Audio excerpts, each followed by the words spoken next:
"You're Marge Buckley." And I said, "Yeah." She said, "Hey, girls, this is Marge Buckley. She's an attorney."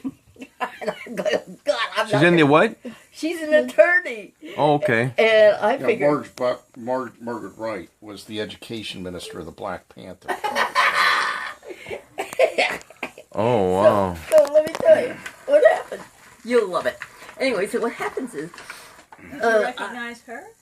No. She introduced herself. That's the first time I ever saw her.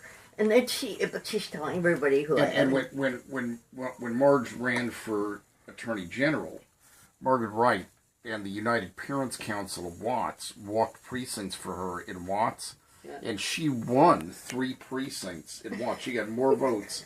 She got over 50% of the vote, more than the combined total of the Democrats and Republicans for Attorney General in Watts, as a result of Marguerite.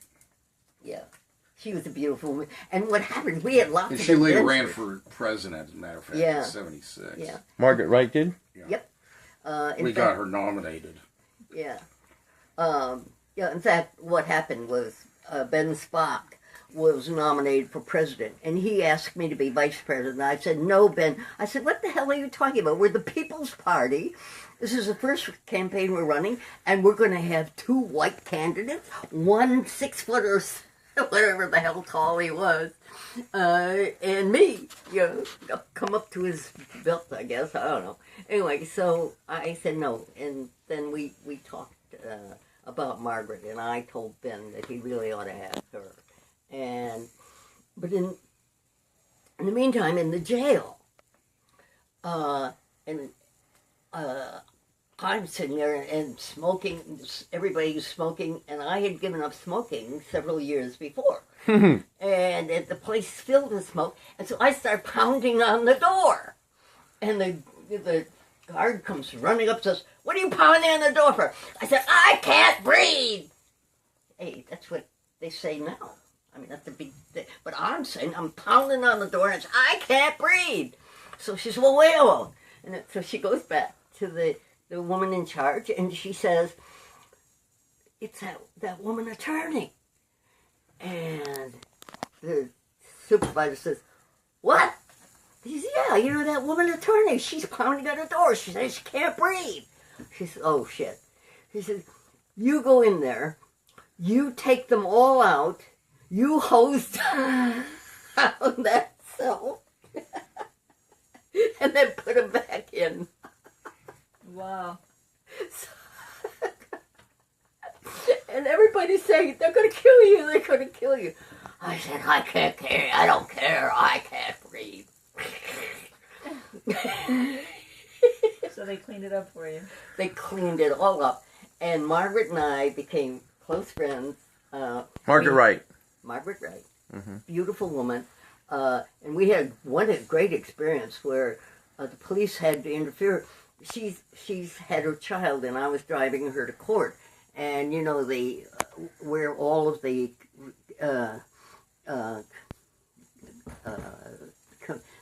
all of the freeways come together just before you get off to go to the court. And she's got her little child, and I'm in my old Fiat. And all of a sudden, I got to get off, and my car's starting to burn. Second time I had a car burn, and on the freeway. I've had lots of experiences. Burn, like actually. Yeah, it was on fire. Flames? And the thing was, nobody would move over to let me get off the freeway, and the cops had to come along. Luckily, the cops came along, and they went and they put their siren on and cleared the way for me to get off the freeway. Wow. Anyway. Bless you. Oh, is that what it was? Yeah. Okay. Anyway, so... By the way, Marguerite was also one of the Valley State 19. Before Cal State Bless you. Was Cal State Northridge. It was Valley State College. And she was a woman who led the occupation of the administration building to protest racism over there.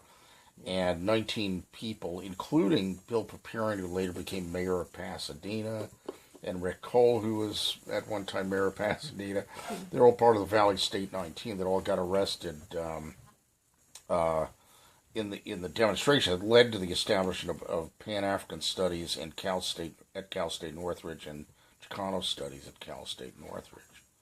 But it was because of her leadership of confronting Delmer Oviatt, the president of then Valley State College. They all got arrested for kidnapping because Margaret goes in there and he was refusing to meet with them. And she just walks right past, his secretary, walks into his office. Motherfucker, you gotta deal with us. You're going in your conference room right now. The motherfucker has a heart attack. Because his old black grandmother gives him a heart attack and he can't deal with her. And because she would, they said because she ordered him to go from one room to another, that was technically kidnapping. Kidnapping, yeah, right. My God. No. And we worked on the National Women's Political Caucus together. Yeah. And I remember we, at one point, when we went in, and Mary, I forget her, Mary, anyway, one of Mary the... Siegfried? No.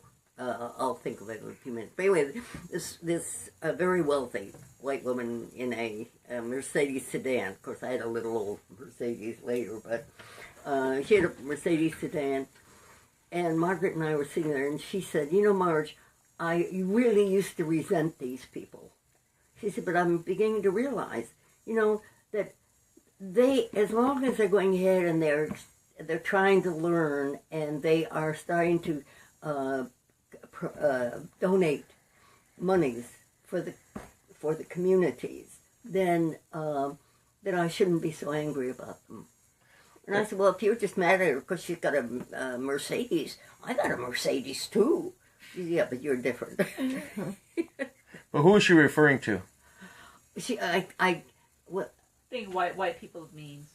I really can't remember right now, but I'm sure we'll. She was one of the original founders of the National Women's Political Caucus, yeah. And, right, and that was, but that jail thing was, and then the other fun thing, I mean, I'll save some things for later, but I'll finish the jail story right now.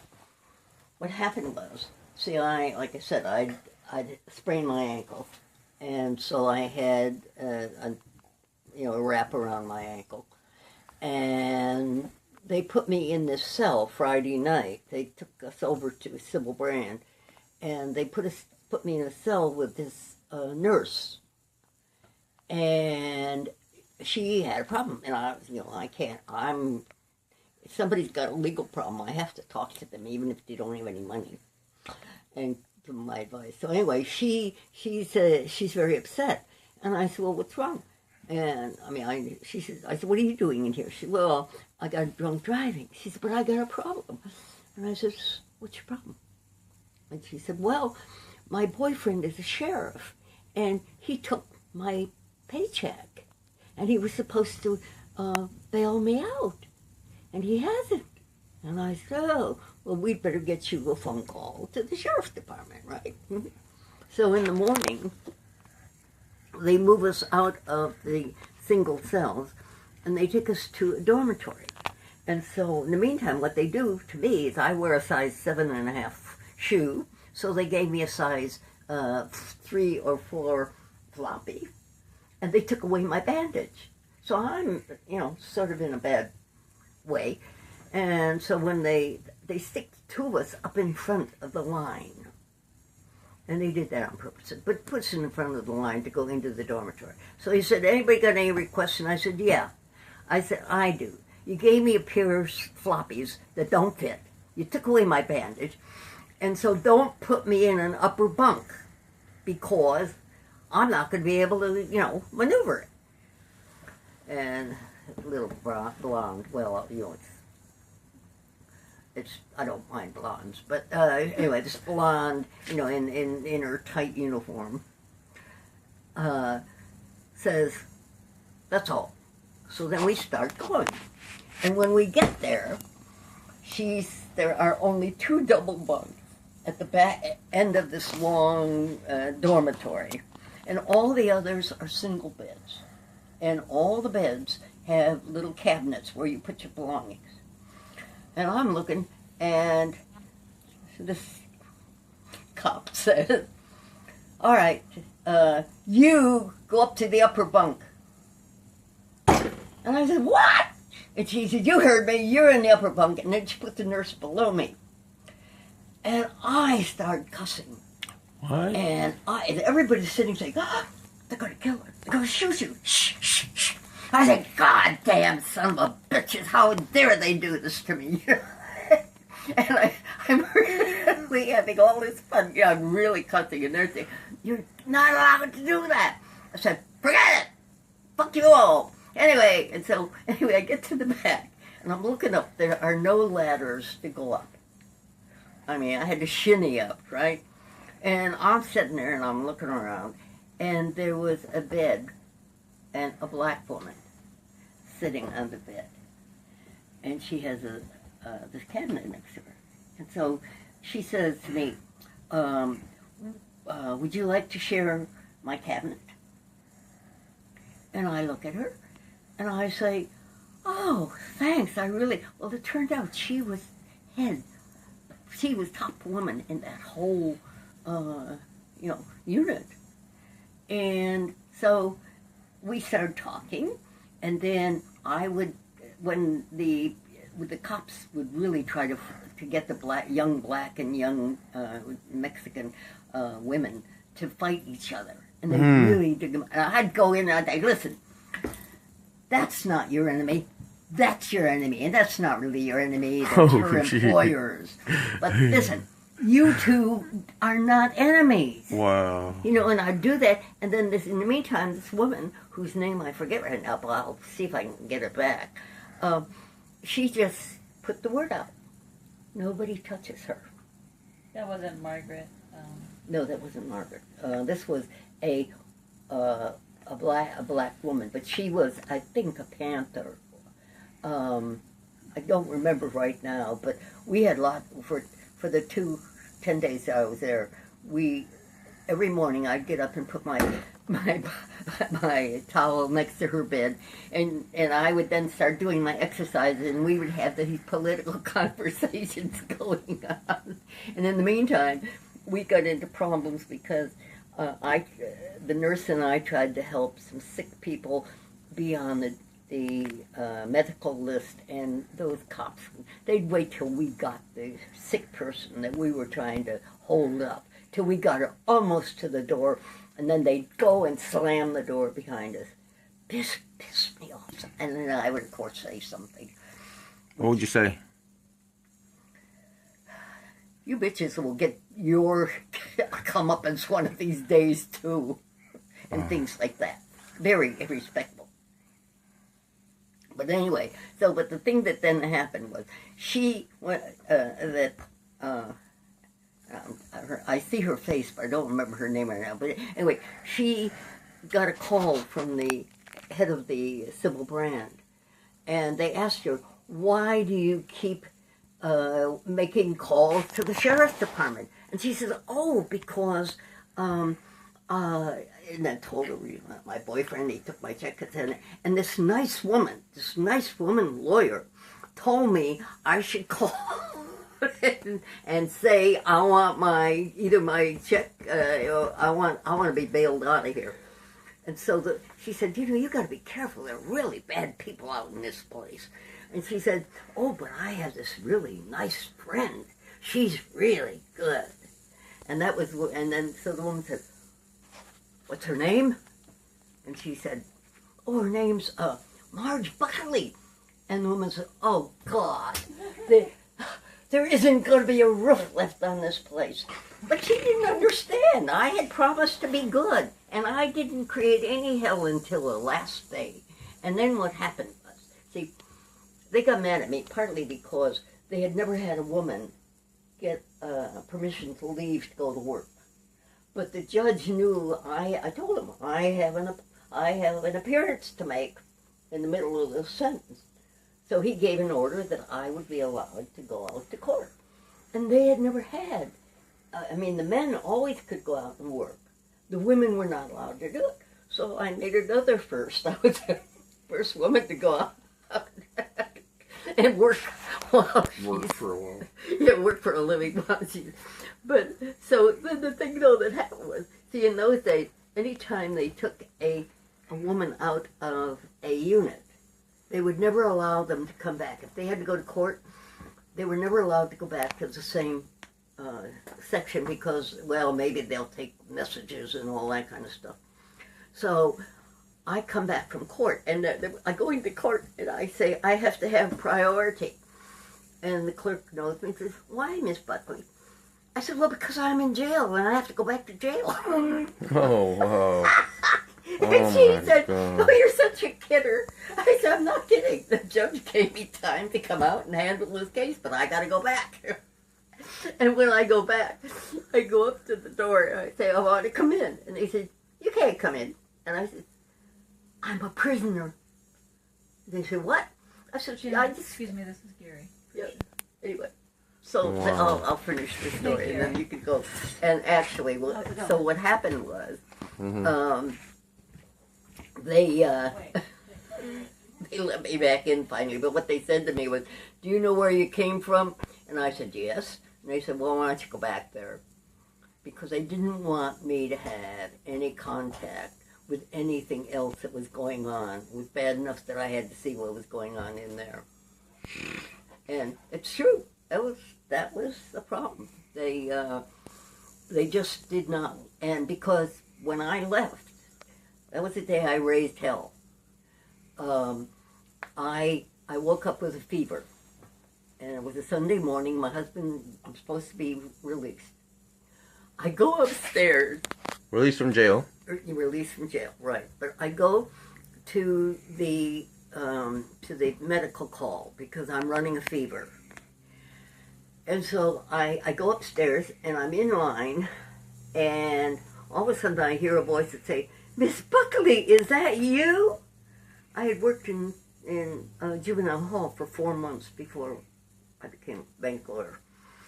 And so anyway, I look over and there's one of my little, my little charges from juvenile. I said, "Oh yeah, honey, how are you doing?" At which point the screw comes up and grabs me and says, "You get out of here."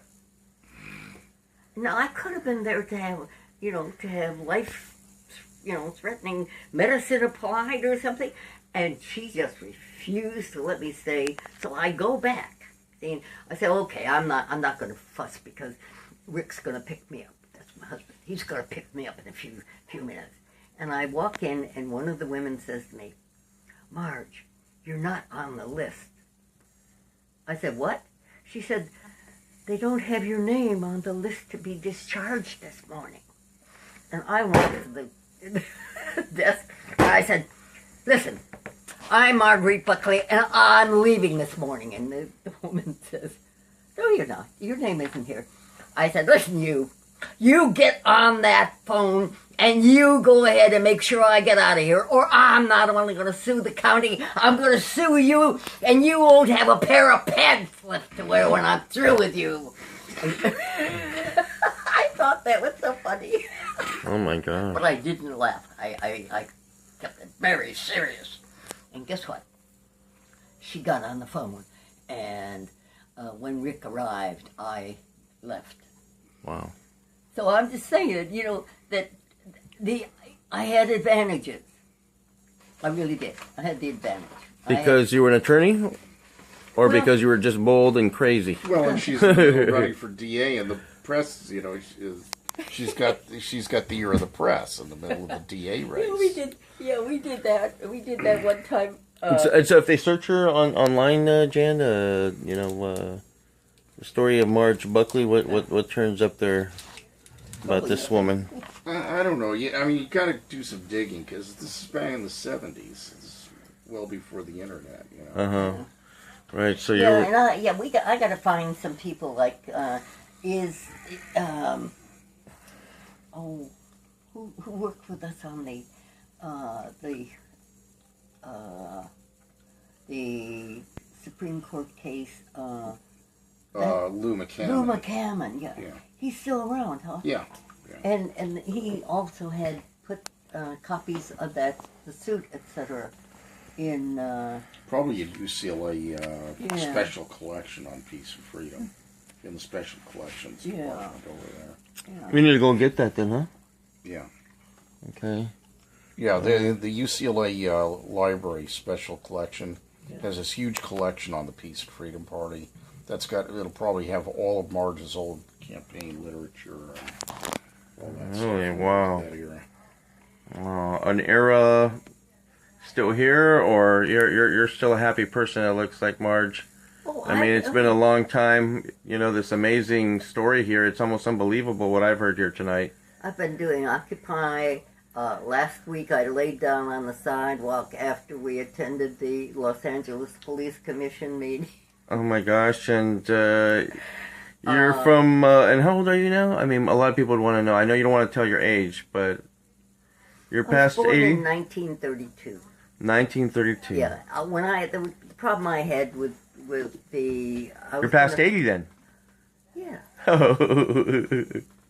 You look great. You look happy. I love your smile.